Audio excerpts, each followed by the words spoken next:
20 mengatakan, dengarkanlah nasihat, terimalah didikan, supaya kau menjadi bijak di masa depan. Amsal 3 ayat 10 menerangkan apa halangannya orang tidak mau mendengarkan nasihat. Keangkuhan. Keangkuhan hanya menimbulkan pertengkaran. Jadi dikasih firman, dijawab-jawabi. Apalagi kalau sudah lama ikut Tuhan, dia pun tahu firman juga kan. Berkelahi lah. Jangan mau kita seperti itu.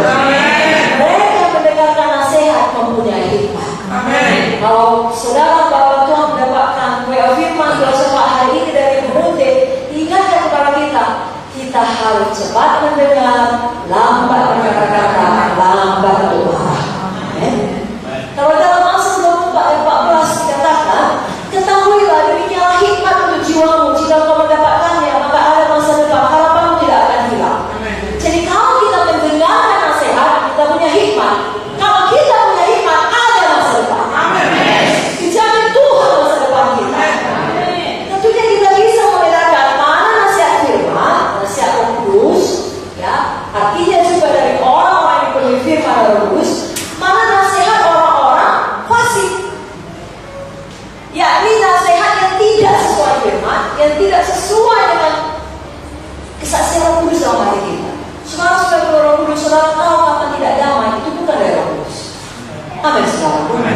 Kita yang sudah lama dan memang sudah tahu firman, pertama firman, kedua Roh Kudus. Kalau tidak ada firman, apa yang diingatkan Roh Kudus? Lalu kalau ada kesaksian di sini tidak damai, jangan diteruskan, saudara. Mazmur 1 ayat 1 jelas mengatakan, berbahagialah orang tidak berjalan menurut nasihat orang fasik, yang tidak berdiri di jalan orang berdosa, yang tidak duduk dalam kumpulan pencemooh. Jadi orang fasik ini memberi nasihat juga, tapi jangan kita dengarkan. Apa itu bertentangan dengan firman, bertentangan dengan kesaksian Roh dalam hati kita, jangan kita ikuti.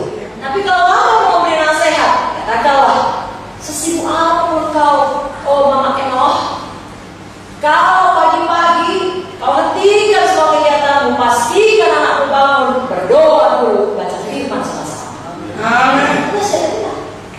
Itu perlu diikuti. Amin, saudara. Amin. Supaya kita tidak perlu menyesal dan berkata seperti yang tertulis dalam buku Amsal. Saya bacakan Amsal 5 ayat 12 sampai 13. Lalu engkau akan berkata, mengapa aku benci pada didikan, dan hatiku menolak teguran. Mengapa aku tidak mendengarkan suara guru-guruku dan tidak mengarahkan telingamu kepada pengajar-pengajarmu? Jangan ada kita demikian. Biarlah semua kita bersuka cita karena kita mau diajar. Sama seperti Esther. Lalu seperti Esther dia sampai pada panggilan Tuhan, saudara dan saya juga sampai pada panggilan Tuhan. Haleluya. Walaupun kita rasa cara kita sudah cukup baik, lalu dalam firman Tuhan menerangkan cara Tuhan adalah cara terbaik, kita ubah cara kita dalam. Tiap hari tambah baik, apalagi dia pulang, apalagi dia tahu. Lalu pelayanan kita tambah baik, hidup kita tambah baik, segala aspek dalam hidup kita diberkati. Perkara yang ketiga yang perlu kita pelajari dari hidup Esther, mari kita ingat untuk siap menolong orang tua rohani kita. Saya bacakan Esther 4 ayat 1 sampai 5. Setelah Mordekai mengetahui segala yang terjadi itu, ia mengoyakkan pakaiannya, lalu memakai kain kabung dan abu. Kemudian keluar berjalan di tengah-tengah kota sambil melolong dengan nyaring dan pedih. Sekarang bisa bayangkan manusia melolong.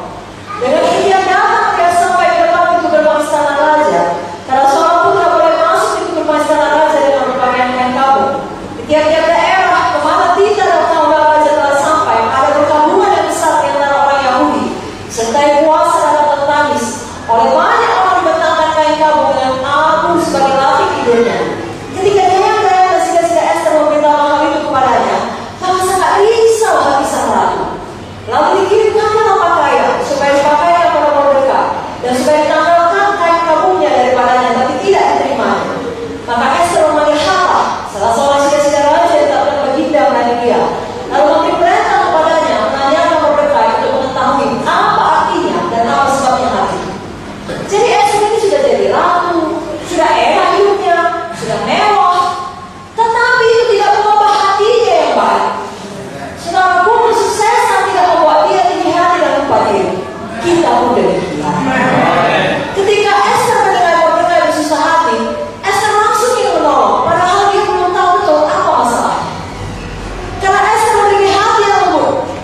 Alkitab tidak menjelaskannya.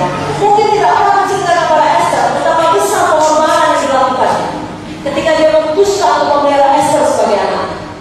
Karena tidak dituliskan juga dia menikah untuk punya istri. Jadi kalau dia menikah punya anak sendiri, tidak akan cukup penghasilannya, tidak bisa dia memelihara Esther. Dia berkorban, dia tidak menikah, tidak punya istri, dirawatnya Esther. Mungkin Mordekai tutup mulut tidak pernah cerita itu kepada Esther. Tetapi Esther walaupun tidak diceritakan, tahu membalas budi, tahu mengingat orang tua, tahu berterima kasih pada orang tuanya. Saudara, saya dan saudara, semua kita bisa selamat, bisa melayani, bisa bertumbuh. Adanya orang tua rohani dikasih Tuhan. Amin. Mari kita berterima kasih kepada mereka. Amin. Kalau kita sudah nyapa Tuhan, sudah diberkati, jangan kita lupa diri, jangan lupa orang-orang yang sudah memberitakan Injil kepada kita, yang sudah mendoakan kita, yang sudah mengutus kita, mendidik kita, atau melakukan hal apa saja untuk menolong kita. Apalagi ketika mereka butuh pertolongan, jangan kita menutup hati kita.